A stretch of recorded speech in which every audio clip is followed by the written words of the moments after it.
그 인도의 동화 중에 이런 이야기 한 토막이 있습니다. 어떤 그 분이 왕에게 반지 하나를 선물했는데 그 반지가 훌륭한 반지다. 훌륭한 반지가 된 이유는 다이아몬드라든지 비싼 보석으로 만든 반지가 아니고 그냥 흔히 볼 수 있는 그런 흔한 반지였는데 그게 왜 그렇게 훌륭하게 됐느냐 하면은 그 반지를 끼면은 놀라운 역사가 일어난답니다. 그 반지를 끼신 분이 악한 생각이나 나쁜 생각을 하면은 반지가 갑자기 손가락으로 꽉 조은대요. 그래서 아파서 견딜 수 없기 때문에 이제 그 행동을 고치고, 그래서 그 반지를 끼고 평생을 의롭게 통치를 할 수 있었다. 그래서 그 신기한 반지 이야기가 이제 동화로 내려오는 거예요. 만약에 오늘 현대인들에게 반지를 끼워줘서 악한 생각이나 나쁜 생각을 하게 되면은 손가락이 조여오는 아픔을 느낀다면 과연 바르게 살까? 뭐 여러분들 농담 속에 화투 치는 분은 나중에 끊겠다고 결심하고 그래도 안 되는 거면 손가락을 잘랐다. 손가락을 자르고 나니까 화투장을 발가락 속에 꼽아놓고 친다면서. 근데 과연 좋아온다고. 근데 실제로 우리는 그 훌륭한 반지보다가 더 조이는 반지를 끼고 있습니다. 그게 바로 뭐냐면은 첫째로는 양심이고, 둘째로는 성경이고, 셋째로는 성령의 역사라고 저는 생각합니다. 적어도 믿음으로 살고 진리를 갖고 사는 우리들은 누가 봤다 안 봤다 이런 걸 다 떠나서 성경 말씀을 통하여, 때로는 그 성경 말씀을 풀어나가는 성경, 즉 설교를 통해서, 그리고 기도하면서 하나님 앞에 양심적으로 느껴지는 어떤 그 감동을 통해서 이미 우리는 조여오는, 차라리 육신적으로 손가락이 단순하게 조여왔으면 좋겠어요. 고의로도 끊는데, 청송교도소에 갔더니 그 실을 가지고 입술을 꿰매는 것뿐만 아니고 망치를 가지고 대못을 자기 발바닥을 망치로 못을 친대요. 바닥에다가 건드리지 말라고. 그렇게 독하답니다. 발등에다 망치질로 못을 치면서, 그러면 마루에 박힌대요, 그 못이. 그리고 어떻게 자기 손으로 입술을 꿰매고 있어요? 바늘로. 그는 육체적인 고통이거든요. 어떤 청년이 질문했습니다. 같이 있으면서 몸이 아픈 것이 좋아요? 마음이 아프면서 사는 것이 힘들어요? 그래, 어느 게 더 힘드느냐는 거예요. 이번에 선교 가서 몸이 아프고 고통스러운 게 힘드느냐, 그렇게 사는 것이, 마음이 고통스럽고 힘드는 것이 힘드는 것이냐, 그렇게 질문을 해요, 저한테. 나는 둘 다 힘들다 그랬어요. 몸이 아파도 힘들고 마음이 아파도 괴롭습니다. 그렇다면 어느 것이 더 괴롭겠어요? 일단 괴롭다는 단어 속에 들어가면 다 괴로운 겁니다. 어느 것이 더 괴롭고 어느 것이 덜 괴로운 것이 어디 있겠어요? 그러나 다만 몸의 상처라는 것은 시간이 흐르면 상당하게 빠른 속도로 아물어지지만은, 마음의 상처라는 것은 남게 되면은 결국 그 흔적이 이렇게 크게 우리 생활에 변화를 가질 수 있는 그런 역할도 하는 것이 마음의 아픔이니까, 그렇다면 차라리 육체적으로 심장 수술은 했다, 한 45일 동안은 패치를 붙이고 하루에 3번 진통제, 그걸 먹는데도 계속 아파요. 밤낮으로 아파요. 그래서 너가 바이패스를, 심장을 갈라서 수술한다면 저는 그냥 살다가 죽는 것이 안 낫겠어요? 라고 하고 싶어요. 그렇게 40일 이상을 아파도 지금은 아무렇지도 않습니다. 시간이 지났으니까요. 그런데 마음이라는 것은 어렸을 때 마음에 상처받았던 것들, 청년 시절 때, 어른 시절 때 받았던 것들, 저는 어지간히 다 외우고 있거든요. 평소에 의식을 안 해서 그렇지. 그렇다면 마음의 상처가 훨씬 안 크겠나? 그런데 그 마음의 상처보다 더 큰 게 있습니다. 영적인 상처입니다. 영혼의 상처를 잃어버리면 결국에는 천국을 포기해야 되는, 그리고 교회를 떠나게 되고 진리를 떠나게 되고 하나님을 떠나게 되는, 그 영혼의 상처를 준다는 게 얼마나 무서운 이야기예요. 그래서 복음서에서 예수님은 마태복음에서 한 영혼을 실족시키려고 하기보다는 차라리 너가 죽여줘라. 왜? 내가 죽여주면은 구원은 받을 수 있지만 실족이 되면은 지옥에 가야 되니까 그만큼 실족시키는 것에 대해서 성경에는 금하고 있습니다. 그러니까 오늘 우리는 성경을 대하고 그리고 스스로가 하나님 앞에 무릎 꿇고 기도를 하면서 기도하면서 제일 먼저 하는 게 물론 하나님 감사합니다 하겠지만은 자기를 돌아보잖아요. 내가 잘못했습니다. 제가 죄인입니다. 그런 식으로 하기 때문에 우리는 오히려 그 마술 반지, 요술 반지 그거보다가는 성경이라는, 그리고 성경이 여러분들이 성경을 읽을 때는 부담이 안 되잖아요. 저 같은 경우에는 성경 읽으면서 부담 되게 많이 됩니다. 오늘 새벽 아침녘 너가 나를 사랑하느냐 그 단어 Do you love me라는 거 가지고 진짜 많이 울었습니다. 계속. 그러면서 만약에 예수님이 너가 나를 사랑하느냐라고 질문을 하신다면 굉장히 부드러운 질문이고 낮에 말씀드렸지만 프로포즈잖아요. 그럴 때 저는 예수님을 사랑합니다라는 말을 할 자신이 없습니다. 다만 주님의 은혜로 지옥만 안 가게 하시고 구원을 시켜주신 것에 대해서만 너무 감사하고, 그러니까 지옥에 안 보내주시는, 이제 예수님의 사랑 때문에 너가 나를 사랑하느냐는 이 질문을 받을 정도 되면은 벌써 수준이, 그 원어 성경에 보면요, 예수님과 베드로는 굉장히 가까운 사이로 표현하고 있습니다. 먼 사이 같으면은 너가 나를 사랑하느냐 절대로 이 질문 못 합니다. 길에 지나가는 사람 붙잡고 당신 나를 사랑하느냐, 그 사람은 갑자기 뭐가 되겠어요? 또라이라 합니까? 미쳤다 소리 듣는 거 아니에요? 너가 나를 사랑하느냐는 것은 아무에게나 하는 질문도 아니고 프로포즈 자체가 그렇잖아요. 아무에게나 대답할 수 있는 이야기도 아니고. 그래서 막 그러면서도 남말 그대로 고백은 하죠. 뜨거운 눈물이 고백인데 한없이 울면서도 그러면서도 막 가슴에 와닿는 거. 그러나 예수님, 내게 맡겨주신 영혼들에게 예수님이 만약에 그 질문을 하신다면 이 말씀을 받고 자란 우리 교우들은 하나님 앞에 꼭 할 말이 있도록 살게 해달라고, 그 순간에도 그렇게 막 지나가면서. 그러니까 저는 성경을 읽으면서 여러분들에게 이걸 전해야 되겠다, 그거 이전에 그 말씀을 가지고 나 자신을 상당하게 돌아보게 되거든요. 그리고 비판을 하게 되고, 또 AB형이니까 그런 거 강하잖아요. 자책을 하게 되고 자탄도 하게 되고, 그리고 감격도 하고, 그리고 은혜를 받으면서. 그런데 대체로 일반적으로 성경 속에 깊숙이 들어가기 전에는, 깊숙이라기보다 어느 정도 들어가기 전에는 성경을 읽으면서 그냥 내가 듣기 좋고 보기 좋은 곳에 연필로 볼펜으로 줄을 쭉 적었죠. 그래서 여러분들 성경이 굉장히 복잡합니다. 그거는 좋은 겁니다. 줄을 쭉쭉 걷는데 그 말씀을 가지고 나를 비판해 본 적이 있느냐. 더 다른 말로 바꾸면 제가 성경을 국민학교 때 읽고 한 번,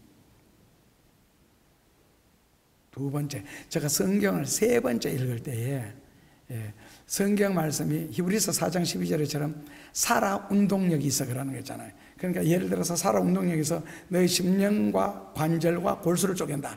그러니까 골수, 우리 뼈 속에서 그 골수가 만들어지는, 에너지가 만들어지는 그 장면부터 시작을 해서 심령을 쪼갠다.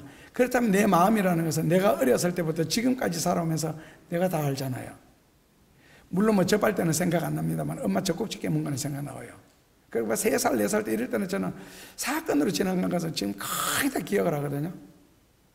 결국에는 기억한다 그러는 것은 어떤 성경 구절, 만약에 도적질하지 마라, 남을 비판하지 마라, 그런다면은 그 성경을 대하면서 지금까지 살아온 삶에 대해서 그게 쫙 다 보이는 것 있죠. 눈에 내가 어떻게 살아왔는지 그 구절. 그러니까 그런 식으로 창세기부터 계시록까지 한 번을 봤거든요. 예를 들어서 화내지 마라. 그렇다면 화내지 마라는 단어, 그 말씀을 대하는 순간에 그 화내었던 일들. 그래서 그런 식으로 하면서 그게 그냥 늦게 오는 것이 아니고, 큰 드럼통에 해변가에 가서 그 생선 다듬는 데 가면 내장 같은 거, 대가리 같은 거, 꼬리 같은 거 끊어가지고 막 담아놓는 그 드럼통 있잖아요. 굉장히 냄새도 많이 나고 더럽게 느껴지는 그런 모습으로 해서 거기에서 장난젓을 젓가락으로 찝듯이 하나씩 다 집어내면서 그 회개하는, 그러니까 성경 말씀에 의해서 회개가 되니까. 아니면은 어떤 성경 예를 들어서 도적질 하지 마라 하면은 도적질을 했던 모습들, 도적질한 적도 없지만 예를 들어서 그렇다는 거예요. 그럼 그것이 일례로 죄패 같은 데서 그게 쭉 기록된 것을 일일이 읽으면서, 그러니까 성경을 펴놓고 진도가 안 나가는 거예요. 왜냐하면 그게 다 처리돼야 다음이 나가니까. 그래서 세 번째 성경은 굉장히 오래 읽었습니다. 근데 그 마지막은 7번째 읽은 거고, 6번째 성경 읽으면서는 이제 영화 보듯이 읽을 때, 천지 창조하는 장면, 홍해 갈라지는 장면, 그리고 광야의 불기둥, 그리고 만난 날에는 이런 장면들을 창세기부터 쭉 보고, 그거는 좀 빨리 지나가고, 그보다도 더 빨리 읽었던 것은 성경 덮어놓고 성경 읽을 때, 다 어릴 때 이야기입니다. 국민학교 때 이야기, 중학교 때 이야기인데, 성경을 덮어놓고 성경을 읽다가 잠들었는데 이제 계속 성경 읽는 거예요. 그래서 이제 하늘에서 붓글씨처럼 성경이 기록되니까 자면서 읽고, 아침에 일어나서 천정에 보면은 쓰여졌으니까 읽고, 또 벌떡 일어나면 모든 벽에 있으니까 읽고, 그러니까 문 열고 나가면 하늘에 읽고, 세수하려고 쳐다보면 세수도 안에 성경 읽고, 길을 걸으면 하늘에, 학교 가서 공부하려고 앉았으면 칠판 그 이면에. 그래서 그때 성경 읽을 때는 상당하게 빠른 속도로 읽었습니다. 그래서 지나가니까요. 그리고 또 빨리 읽은 것은 국민학교 다닐 때 처음 성경 읽었을 때, 주일 저녁에 시작해서 그 다음 토요일 저녁까지 꼭 무릎 꿇고 앉아서 한 번도 일어서지도 않고 화장실에 간 적도 없이, 그리고 물 한 잔 마신 적도 없이. 근데 나와 세상 광고도 없고 구속안조만 보이도 않은 약간 영적인 세계에 들어가면은 그런 게 돼요. 기도도 마찬가지고요. 한번 기도 시작하면 보통 2, 3일씩 그렇게 해도 전혀 지루하지 않고, 그냥 막 5분 기도한 것처럼, 아니면 기도하면 막 포만감, 막 차오르면 이제 됐다 싶으면 예수님의 이름으로 기도합니다 하고 집에 내려오면 보통 한 2, 3일씩, 특히 방학 때는, 학교 다닐 때는 그렇게 기도 깊이 못하고요. 그래서 성경도 조금 깊이 들어가면은 그런 시 공간을 초월하는 세계가, 저 같은 경우는 그냥 개인적으로 체험했어요. 그러다 7번째 되어서야 진리가 무엇이겠는가 하는 고민을 하기 시작했는데, 이 성경이 겉으로 볼 때는 참 신통치 않잖아요. 누구든지 다 가지고 있고, 돈만 있으면 얼마든지 살 수가 있고. 그럼에도 불구하고 이 성경이 우리가 말하는 하나님의 말씀이다. 그 엄청난 천지를 창조하신, 그리고 모든 것을 다스리시는 그분이 말씀이다 하기에는 실감이 너무 안 나는 거죠. 이 성경 구절이 너무 흔하게 대하니까. 중세시대 때처럼 이 성경 한 권 얻기 위해서 집을 2채, 3채씩 팔아가지고 성경 한 권을 사면은 얼마나 귀하게 여겨질지, 아니면은 지금 북한 사회처럼 성경을, 요즘에는 그렇지 않겠지만은 처음에 성경 들어갈 때는 한 권 들어가면은 일단 66권으로 찢는 거예요. 그리고 다시 자기 집에 가서 연필로서 자기가 가져온 성경을 다 옮기고 나면 다시 바꾸어서 읽고, 그리고 웬만한 성경은 외우도록 만들고, 그리고 찬송가는 585장을 다 외우도록 만들어서 그렇게 해서 찬송 부르는, 그렇게 하면 얼마나 또 귀하게 여겨질지는 모르겠지만은, 안 그러면 우리가 이제 성경을 너무 흔하게. 그런데 실제로 이 성경 속에 정말 하나님의 말씀을 발견하게 될 때, 아니면 성경을 읽을 때 정말 성령의 감동을 받게 될 때는 성경처럼 신비롭고 놀랍고 심오하다 그러는 것을 아마 느끼게 될 겁니다. 그렇다면 왜 안 되느냐는 거죠. 왜? 물론 하루아침에는 안 되겠죠. 아브라함 링컨 대통령 같은 경우에는 하나님이 인간에게 베풀어 주신 선물 중에서 가장 귀한 것은 성경이다. 일반적으로는 성경과 기도라고 말하거든요. 성경은 하나님 편에서 하시고 싶은 말씀이고, 기도는 우리 편에서 할 이야기이기 때문에. 그런데 링컨은 성경이라고 표현하고, 워싱턴 대통령, 조지 워싱턴 같은 경우에는 하나님과 성경책이 없었더라면 나는 세상을, 나라를 바르게 통치할 수 없었을 것이다. 그리고 지금 유럽의 부흥과 축복, 그리고 지금 미국의 부여와 풍성함, 다 성경에서 발견했던 것을 가지고 살다가, 그리고 가르치다가 보니까 지금 그렇게 된 거거든요. 그리고 우리나라의 애국지사들, 특히 감옥에 들어가서 그 감옥의 마루바닥에 심심하니까 요지를 가지고 이런 걸 어디서 파다 보니까 누가 성경을 읽고 꼬깃꼬깃 접어가지고 거기 꼽아놓은 거 보니까 마태복음 5장 한 장, 윤치호 선생 같은 경우에는 그렇게 해서 발견하잖아요. 그래서 책임 있는 인간들이 만들어지고 바로 순교자들이 만들어지는 성경 한 구절을 통해서도. 근데 그렇게 엄청난 성경이나 기독교 역사를 그리고 세계 역사를 이끌어간 훌륭한 분들이 있는 반면에 그렇지 못한 경우들, 그러니까 대체로 덜 그렇지요. 그런데 그 차이점이 무엇이냐? 그렇다면 왜 어떤 사람은 같은 성경을 가지고 엄청난 축복과 능력과 역사를 이끌어갈 정도로 모든 것을 발견하고 발명하고 그리고 그렇게 위대하고 훌륭하게 될 수 있는 반면에 어떤 사람들은 그러지 못하고 성경 찬송가 들고 오히려 창녀촌에 들어가서 창녀 노릇을 하는 그런 식으로 살까라고 생각을 했을 때에 저는 차이점은 간단하다고 생각합니다. 성경을 책상 위에서 머리로 읽느냐, 삶의 현장에서 몸으로 읽느냐. 히브리서 4장 2절에 바로 그런 식으로 결론을 내려놨습니다. 사람들이 몸으로 성경을 읽으면 성경은 너희들에게 굉장한 유익과 축복을 가져줄 것이다.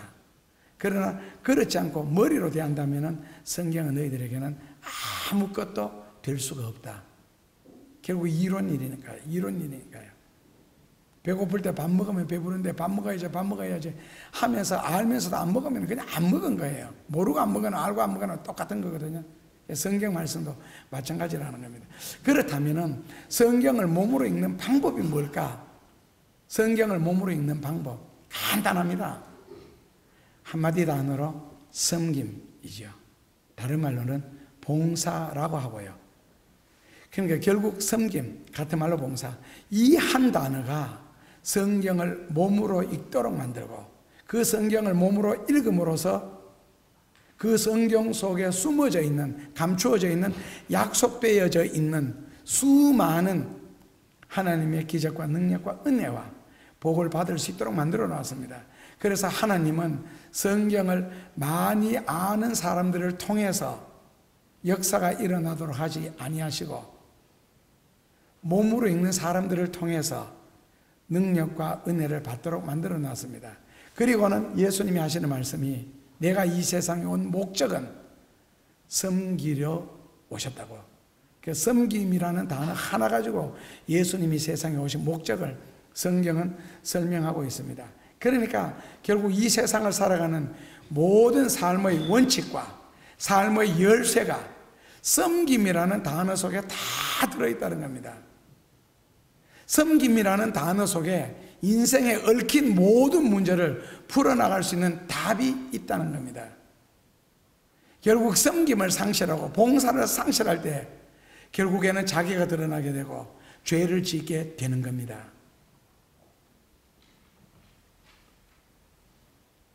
섬긴다는 것은 어려운 것이 아닙니다. 낮아지면 간단할 것 같아요. 낮아지기만 하면은. 지금 우리는 자본주의 사회, 이익 사회에 살고 있기 때문에 사람들 눈에는 오직 돈만 보이잖아요. 이발하는 이발하는 사람들 만나보지 아시죠? 절대로 여러분들 얼굴 안 봅니다. 머리카락 길이만 쳐다보지. 제가 단추 공장하는 집사님을 만났거든요. 저기서. 근데 그분은요, 사람 쳐다볼 때 항상 여기 단추만 봐요. 그리고는 하는 말이 단추만 보면은 저 사람이 얼마나 잘 사는지, 사회적인 지위가 대체로 어떤 클래스인지, 그리고 인격 같은 거 단추 보고 다 판단하는 거죠. 그 단추는 아무것도 아닌데 어떻게 단추 보고 아느냐니까. 그 사람은 단추 보면 저거 얼마짜리라는가, 그리고 어떻게 만들어졌는지 그걸 다 짐작하는 거예요. 단추 보고. 신발 장사하는 사람은 사람들 말만 쳐다보겠지요. 아동도서 파는 사람은 저 사람은 아이가 몇 명 있는가 뭐 그런 거 아니겠어요? 결국에는 우리가 어디를 가든지 사람들은 우리 보고 절 안 합니다. 이퇴계, 세종대왕, 안 그러면 요즘에는 할머니, 무슨 할머니인지 모르겠네. 심사위원. 역시 그분들이 훌륭하시잖아요. 그러니까 지금까지 사람들이 인사하잖아요. 그분들 바라보고 인사하지 내보고 인사합니까? 만약에 내보고 그렇게 인사했다면 그러면 식당에서 밥 먹고도 그냥 한번 나와 보시죠. 이발하고 그냥 나와 보시고 옷 들고 그냥 한번 나와 보시고 결국은 나보고 인사하지 않았잖아요. 그 훌륭한 분들 보고 인사했지.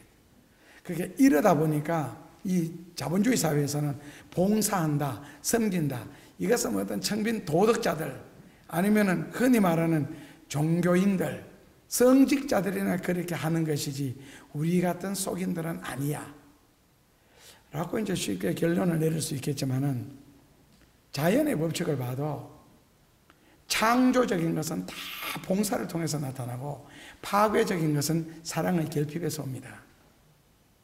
자, 우리 몸에 같은 날 태어난 두 팔도, 예를 들어서 유남규 씨, 탁구 선수예요. 그때 서울대병원에서 그 금메달 따고 났는데 신체 검사를 한번 했거든요. 오른팔이 왼팔보다 깁니다. 오른팔로 탁구 쳤으니까요. 힘도 오른팔이 훨씬 더 세고요. 왼팔을 쓰는 사람도 반대겠죠. 동굴 속에 사는 물고기는 눈이 있어도 제 기능을 하지 못하죠. 노인들이 눈이 어두워서 글도 떠듬떠듬이고 잘 못 읽고 보이지도 않는다. 젊은이가 왜 그러냐? 눈을 많이 썼다. 그래서 자기는 한쪽에 안대를 했습니다. 왜? 한쪽에 눈이 잘 안 보일 때 이쪽에 풀려고. 그래서 이쪽 눈으로 밝게 보려고 했는데 나중에 풀었더니 실명이 되었더랍니다. 아기를 낳아 키우는 어머니들도 이번에도 필리핀에서 집회를 하는데 앞자리에 앉아가지고 어느 정도 앞에서 세 번째 줄에 앉아가지고 얼굴은 예린이 많은데 뭐 알을 둘 낳았다 셋 낳았다 그러대. 근데 아이가 깨갱대니까 바로 확 내리던데요. 그리고 예배 시간에 아이 젖을 내 앞에서, 뒤에서는 못 받겠지만 나는 다 보잖아, 앞에서 한쪽만 내려야지 물 수 있도록. 왜 다 벗어? 그런데 젖 물려야 됩니다. 젖 안 물리면은요 유종 생기죠. 그리고 겨드랑 밑에 뭐가 생기죠. 그리고 나중에는 온몸이 춥고 떨리고 심하면 머리까지 아픕니다. 젖을 안 물려서 그렇습니다. 똑같이 헬몬산에서 흘러내리는 물도 아시는 것처럼 생해가 있고 사해가 있잖아요. 뭐 주고 받느냐 받기만 하느냐 그 차이점이거든요. 그래서 모든 건전한 것 생산되는 것은 우리가 생각할 때는 누림으로 받음으로 가짐으로 된다고 생각하는데, 성경의 원리나 자연 원리는 베풀어야 산다는 것. 그래서 건강하게 사는 사람도 마찬가지라는 것. 그래서 천국이라는 곳은 우리가 신앙적으로 마지막에 가는 장소고 최후의 목표잖아요. 그런데 어떤 사람들이 못 들어갈 것 같아요. 성경에는 하나님의 성품에 참여하는 자라야 된다. 그래서 천국은 누가 들어가느냐? 두 가지. 첫째로는 천국은 마른 눈으로 들어갈 수가 없다. 마른 눈. 그러니까 그 젖은 눈도 자기 때문에 젖어가지고는 안 된다는 겁니다. 적어도 마태복음 그 잠언의 8장에 있는 것처럼 선한 눈을 가진, 그 다른 사람들의 어려움을 볼 수 있는 그런 눈. 그래서 천국은 마른 눈으로 들어갈 수가 없고, 둘째로는 천국은 호주머니가 있는 옷을 입고 사는 사람은 들어가는 장소가 아니다. 호주머니가 없는 옷을 입고 살 수 있는 사람이 천국에 들어갈 수 있다. 그래서 하나님은 천지 창조하실 때 다 만드셨는데 옷을 안 만들었고 벗고 살도록 만들었고, 소유냐 존재냐 그러는 책도 보면 to be or to have, 그럴 때 일단 to have가 되어버리면은 이건 타락한 존재로 봅니다. 그러니까 어린아이와 같지 않으면 천국에 못 들어간다는데 그 어린아이는 to be만 할 줄 압니다. 존재만. 그러니까 자기 배부르면 버려버리는 거예요. 그리고 하나 잡고 먹다가도 다른 거 하나 생기면 버리고 이거 잡지, 이거 양쪽에, 이게 어린아이가 아니라는 뜻이거든요. 그래서 오늘 본문 성경에서 바로 앞에 부분에 보면은 제자들이 실패하는 이야기가 나옵니다. 왜 실패하느냐? 희생 없이 성공하려고 하니까요. 아시는 것처럼 세상에는 공짜가 없다. 그렇다면 반드시 값을 지불해야 지불한 값에 대한 대가가 나오거든요. 그것을 성경에는 성공했다, 축복했다 그럽니다. 그러나 그 성공과 축복 그 배후에는 그만큼 지불한 것이 있습니다. 많이 지불하고 크게 지불하고 귀하게 지불했으면 많이 크게 귀하게 되겠고, 시원찮은 거 지불했으면 시원찮은 거. 그래서 왜 물건 파는 사람들 그러잖아요. 이거는 값사고 좋은 물건이라고. 아시죠? 이미 들으셔서. 세상에는 값사고 좋은 물건이 절대로 없습니다. 값사고 좋은 물건이 뭐가 있습니까? 진품, 똥의 값이 삽니까? 루이비통 말이에요. 똥이 값이 사요, 진짜가. 이름을 똥으로 붙여놔도요, 엄청나게 비쌉니다. 그 가방 2-3개 하면 벌써 몇 억 됩니다. 그러니까 해외 나가서 2개, 3개 들고 오는 거는 죄지만 그냥 하나 정도 자기가 사용하는 저를 애가 들고 팔면은 그 다음 여행 경비 다 빠집니다, 그거. 값을 지불하지 않고 성공하는 예가 없습니다. 그러니까 직업병이라는 게 있잖아요. 누구세요? 발바닥 보셨지요? 발리하는 아가씨. 얼마나 보여요? 예? 강수지라고? 하여튼 강이 있잖아요. 뭐 현정과 같은 유명한 골프 선수도 있고, 넘버3에 보면은 탁구 선수로 했다 마주 죽을 뻔했잖아요. 어쨌든, 그리고 손으로 하는 사람들 보면 손, 그리고 축구 선수들 다리, 그리고 이 평행봉 하는 선수들 팔, 그리고 가슴 같은 거 보십시오. 그러나 하체 이하를 보십시오. 또 다르잖아요. 그만큼 지불했거든요. 그만큼. 그렇다면 하늘나라에 가서 면류관을 쓰겠다. 면류관이 얼마짜리예요? 그런 식으로 생각한다면 아시죠? 값싸고 좋은 물건은 절대로 없습니다. 싸면은 산티 값을 합니다. 비싸면은 비싼 값을 하고, 오죽했으면은 물건을 모르면은 돈을 많이 주라고까지 표현했겠어요. 그래서 결국 희생은 없이 하나는 오른쪽에 하나는 왼쪽에 앉고 싶다. 예수님에게. 그러니까 실패를 하는 거거든요. 그리고 오늘 본문에서는요, 신자의 삶의 본질을 보여주는 내용이잖아요. 내가 섬기러 왔다. 미국의 동전에는 뭐라고 써놨어요? 미국의 동전에 We trust in God. 그런데 로마의 동전에는요, 황소 그림이 있으면서 밑에는 제단과 쟁기를 새겨놨습니다. 미국 동전에서는 우리는 하나님을 신뢰한다.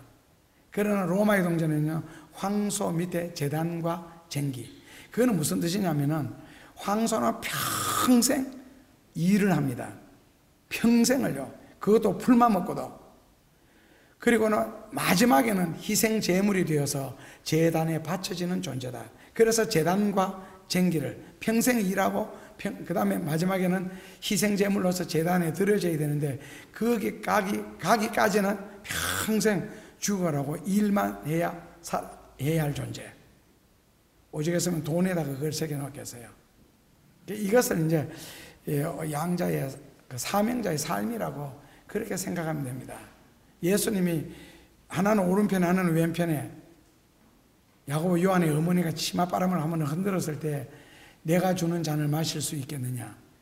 결국 대가를 지불하는 거 아니에요. 그랬을 때 적어도 좌의정 우의정이 되기 위해서는 할 수 있습니다. 결국 그 잔이 뭡니까? 좌의정 우의정이 되는 자리가 아니고 하나는 성령 오순절 사건 이후에 바로 죽임을 당하고 한 사람은 사형하면서도 기름 가마솥에 들어가서도 죽지 않고 살아서 튀어나오니까 밤모섬까지 가서 거의 100세를 살면서 인간이 겪어야 할 모든 괴로움과 모든 환난과 모든 것들을 다 겪돌아가는 것. 그러니까 하나는 우편에 하나는 좌편에 요구했을 때 그런 잔이 따를 줄 생각이나 했겠어요. 그래서 고생과 고난의 잔이라는 것을 회피하면은 더 이상 그 고난 뒤에 찾아오는 여러분들이 잘 아시는 하나님의 축복과 기적과 능력은 볼 수 없는 것이 아니냐. 그래서 세상에서는 능력 있는 사람, 힘 있는 사람이는 말 한마디로 남을 부리는 사람을 이야기하지만 그런 성경에서의 평가 기준은 하나님은 다릅니다. 철저하게 섬기는 자. 오죽했으면 예수님이 내가 섬기러 왔다고 했겠어요. 그 자녀들조차도 이거 해 저거 해 부림의 대상이 아니고 어떤 면에서는 자녀조차도 섬길 수 있는 부모가 되어야 되지 않겠나. 언젠가는 그 자식이 깨달을 날이 없겠지. 내가 부모님이 편하게 해준다고 엉망으로 살고 희한하게 살고 개판으로 행동한다. 그거는 아니겠지. 자식까지도 예수님의 모습을 발견하고 섬길 수 있는 자세가 되어 있고 그러면서도 막연하게 인간적인 사랑이나 돈으로만 키우는 것이 아니고 정말 그 자녀를 위해서 간절하게 뒤에서 기도하고 밥 한 그릇 보면서도 솥에다가 십자가를 긋고 그 기도하는 마음으로 밥을 푸고 성경 한 구절이라도 전해주기 위해서 공부할 때 활동할 때는 안 되니까 잠들었을 때 잠들려고 할 때에 조금 더 정성을 보태서 내가 늦게 자면서 잠드는 아이 옆에서 무릎을 꿇고 가슴을 누르지는 말고 살짝 거리 한 5cm, 10cm 정도 간격 두고 손을 살짝 올려서 기도 한번 해보십시오. 굉장히 많은 부분이 느껴질 겁니다. 그리고 손에서 뭔가가 나가는 것 같고 뭔가가 들어오는 것 같은 느낌을 분명하게 느끼게 됩니다. 이렇게 딱 해보시면은요. 그리고 기도하시면, 그리고 작은 소리로, 그리고 축복 기도를 분명하게 전해오고 전해갑니다. 그런 식으로 기도를 많이 안 하셔도 됩니다. 보름이나 2, 3주만 한번 해보십시오. 이때까지 내가 말로 잔소리하고 가르치려고 했던 것보다도 훨씬 더 근본적인 라디컬 체인지를 가랍니까? 놀라운 변화가 일어날 겁니다. 만약에 그런 식으로 하루 이틀, 한 주, 두 주만 하는 것이 아니고 틈날 때마다 그 자식을 위해서 그렇게 기도하고 그 아이를 내가 예수님을 섬기듯이 섬김이라는 단어를 가지고 대할 수 있다면 과연 그 아이가 우리 엄마, 우리 아빠가 내한테까지라도 나쁘게 굽실거리는 거 보니까 아무것도 아니네. 저는 그렇게 생각할 자식은 없다고 생각합니다. 적어도 그 정도 기울인다면, 정성을 주고 사랑을 준다면. 그래서 가가와 도여 있고 그가 처음에 신앙생활을 시작했을 때에 그는 고백을 했습니다. 주여 나를 그리스도와 같이 만들어 주소서. 나를 그리스도와 같이 만들어 주소서. 그러니까 기도하고 신앙생활을 하다가 결국에는 빈민굴에 봉사로 들어가다가 같이 폐결핵에 걸렸습니다. 폐결핵에 걸려서 밖에 못 나오니까 최저 생활을 하면서 그러면서도 그 빈민굴 속에서 자기가 폐결핵에 걸려놓고도 그 다음에는 봉사를 하면서 만났는데 피부병 가진 사람을 만났습니다. 그러면 그것을 우리나라 손양원 목사님도 그렇게 했다 그러대요. 그걸 고름 같은 걸 빨아서 보는 앞에서 꿀꺽 삼켰답니다. 왜? 뱉으면 그 사람이 섭섭해 할까봐. 그렇게 해주면 그 사람이 옷을 달란대요.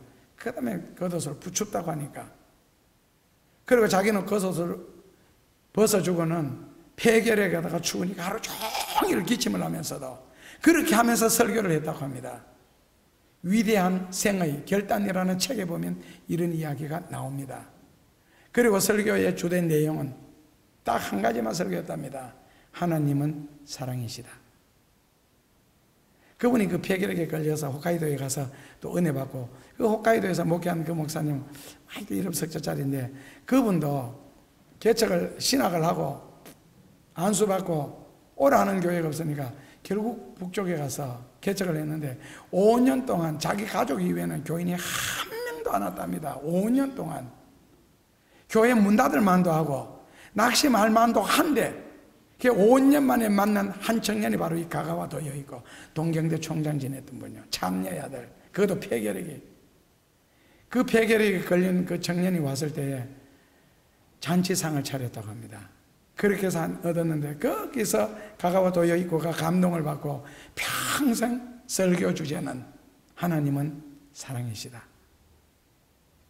그래서 그 하천 부분은 약간 좀 진보주의거든요. 그런데 생활 속에서는 우리가 본받아야 부분이 참 많은데 여러분들은 교회를 나가기 전에 병원에를 먼저 가시고 전도하세요.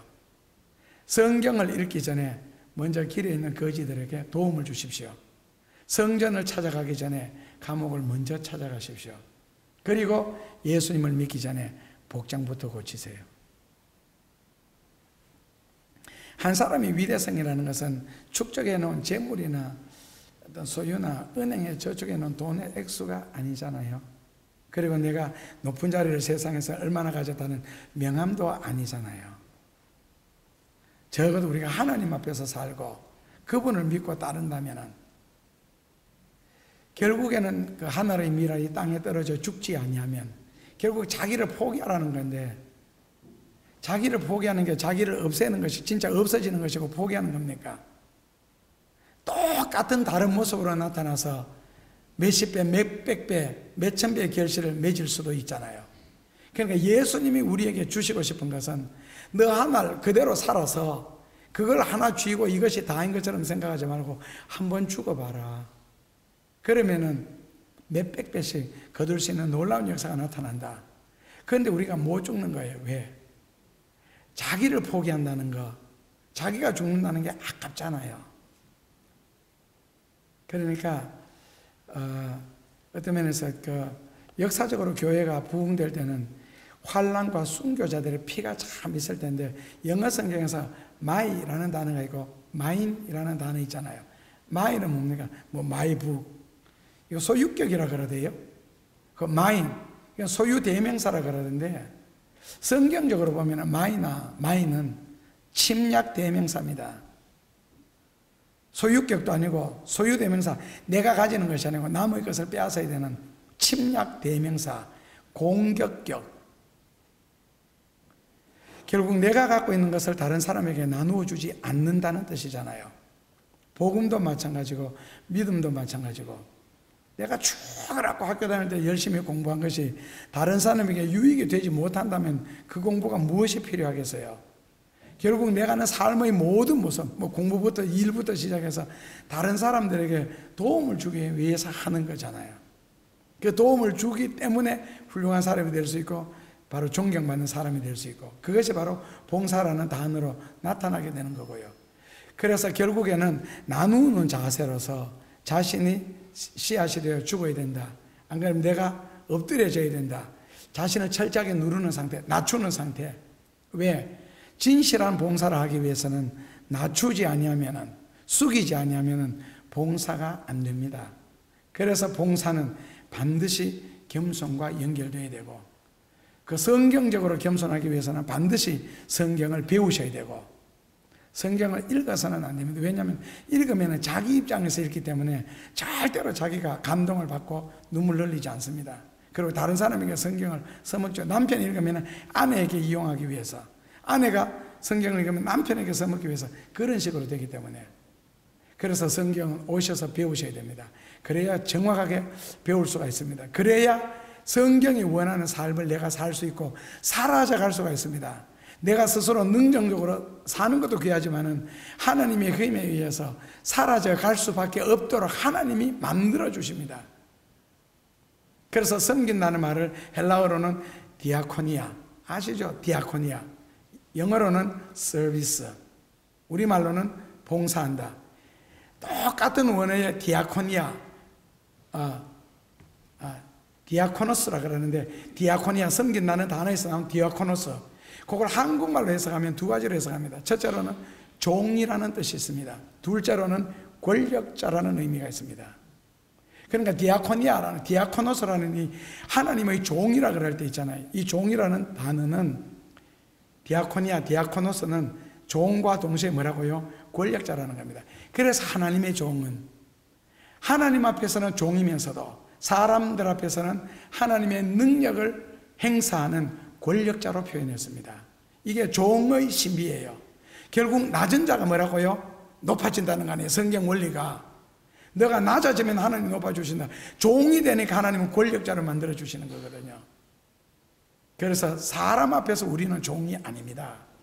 권력자지. 오히려 하나님의 능력을 공급해주는, 하나님의 축복을 공급해주고 베풀어주는 그런 힘 있는 자. 그리고 영어로는 뭐라 그럽니까? 종을 minister, 복음 전하는 미니스터. 미니스터라고 하는 말은 왕의 권위를 미니스터라고 합니다. 라틴어에서는요. 그러니까 얼마나 복음 전한다는 것 자체가 왕의 권위를 가지고 있다는 거거든요. 쭈삣쭈삣할 필요 없습니다. 굉장히 오묘하죠. 고로 섬기는 자는 곧 왕이다. 라틴어로 번역하면 그렇게 됩니다. 그러니까 섬기는 자는 곧 다스린다는 뜻입니다. 그러니까 섬기지 못하면서 어떻게 섬김을 받을 수가 있겠느냐. 그래서 섬기는 자의 마음에는 왕권이 있습니다. king power, 왕의 능력, king authority, 왕의 권위. 이것이 섬김의 신비고 섬김의 뜻입니다. 그래서 섬길 수 있을 때에 나는 권력자도 될 수가 있고 왕의 능력을 가질 수도 있습니다. 그래서 이것을 예배를 영어로는요, service, worship service, worship, words, 가장 가치 있는 귀한 것, W-O-R, RTH, sheep, 마음. 그것을 서비스한다는 겁니다. 그래서 결국 하나님을 향하여 봉사하는 것이 무엇이냐? 그게 디아코니아, 즉 하나님을 섬기며 예배하는 것. 그래서 예배도 섬김이고 봉사입니다. 이제 그런 자세라는 것. 그래서 우리는 예배를 통해서 하나님 앞에 드리면서도 하나님으로부터 모든 것을 누릴 수 있는 자리에 있는 것. 그것이 예배입니다. 그리고 하나님을 섬기고 하나님 앞에 오퍼링하는, 하나님 앞에 드리는 자세로 사람을 대하는 것을 섬김이라 그럽니다. 그걸 이제 봉사라 그러죠. 그래서 이러한 섬김의 높은 의미를 우리가 안다면은 섬긴다는 것이 절대로 굴종이 아니고 굴복이 아닙니다. 식당에 들어가서 치마 두르고 안 그래도 더워 죽겠는데 모자 쓰고 입에 희하는 거 가로막고 말 한마디도 못하고 봉사하는 그것이 비참한 자리가 아니고 왕되는 자리고 하나님으로부터 모든 능력과 권력을 체험하는 자리입니다. 장관을 한자로는 길장차 벼슬 관자를 쓰잖아요. 영어로는 미니스터. 그래서 장관 우리말로 바꾸면 섬긴다, 봉사한다. 장관은 스스로가 장관님이 될 수가 없습니다. 왜요? 님자는 권력 있는 사람에게 아래에서 붙여주기 때문에. 그렇다면 너가 섬기면 된다는 겁니다.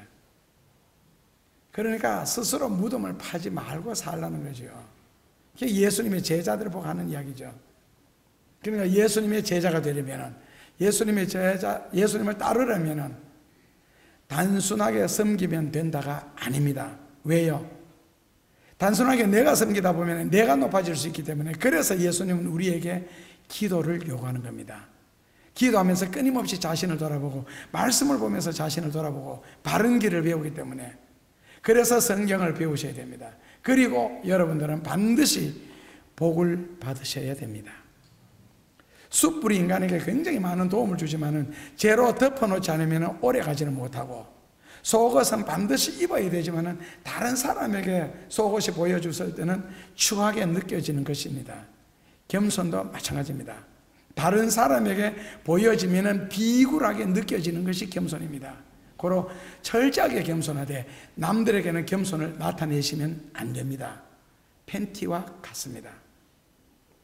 그래서 내가 그렇게 섬기는 동안 하나님은 나를 섬김의 자리가 곧 왕이 되는 자리고 곧 능력을 받는 자리이기 때문에, 그래서 예수님이 빌립보서 2장 3절에 아무든지 아무 일이든지 다툼으로도 하지 말고 허영으로도 하지 말고 오직 겸손한 마음으로 각각 자기보다가 남을 낮게 여기라고 했습니다. 자기보다, 그러니까 한 어린아이를 대하면서도 나보다가 너가 하나님 앞에 귀하고 선하고 옳은 존재다.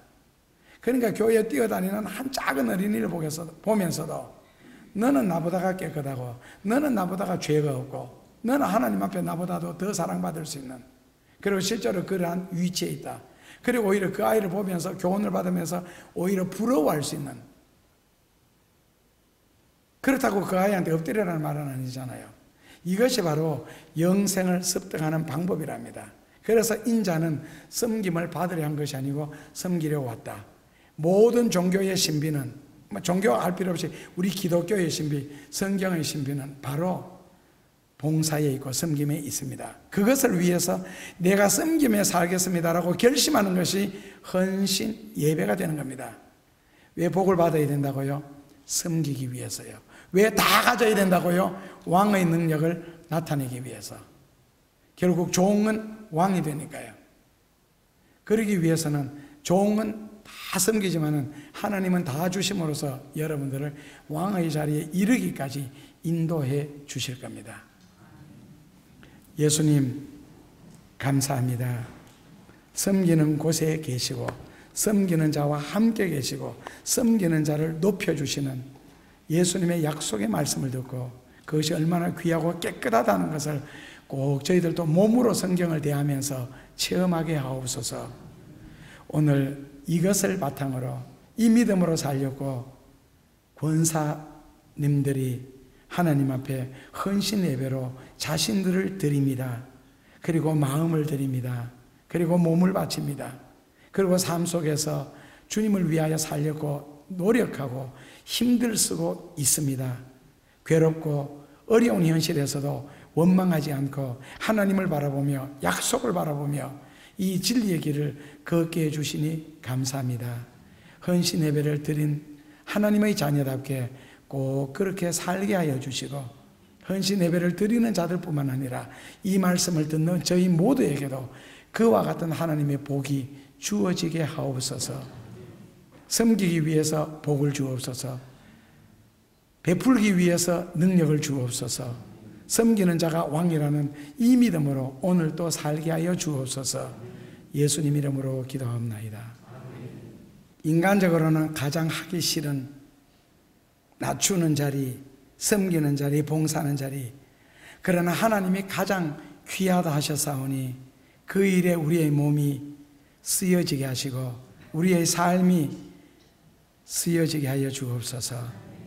그리고 언젠가는 주님께서 그런 능력을 주시고 그런 자리에 이르게 하실 때까지 섬기는 법을 배우게 하시고 예수님을 닮는 법을 배우게 하여 주옵소서. 헌신 예배를 드린 모든 영혼들, 그리고 이 자리에서 함께 드리는 예배 드리는 저희 모두 한 사람 한 사람 꼭 기억하시고 축복하여 주옵소서. 이제는 여기까지 이르게 하신 하나님 아버지의 사랑과 자취를 따를 수 있는 섬김의 대상이 있도록 인생의 본을 보여주신 예수 그리스도와 그렇게 살아갈 수 있도록 능력과 은혜를 공급해 주실 성령의 크신 은총의 역사가 오늘 헌신 예배를 드리며 믿음으로 살려고 작정하는 모든 이들의 가슴 속에, 그리고 삶의 현장 가운데 하나님께서 개입하셔서 끊임없이 저희들의 구주와 주님이 되어 주시옵기를 간절히 축원하옵나이다.